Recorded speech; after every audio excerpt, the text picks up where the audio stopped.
Guys, how to fix if Apple Map not working on your iPhone? And to fix this issue, the first workaround is tap on settings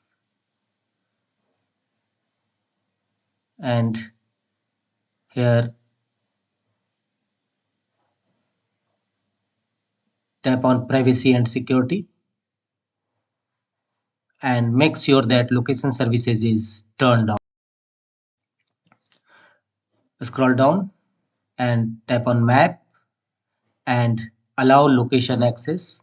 Choose while using the app or while using the app or visit. And also precise location should be turned on. And check whether Apple Maps is working or not. If not, go to the next fixes.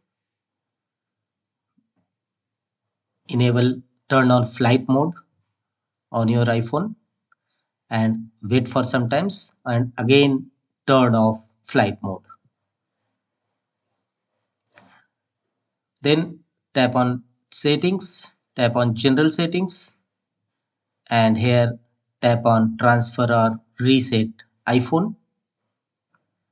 Tap on reset and choose reset all settings.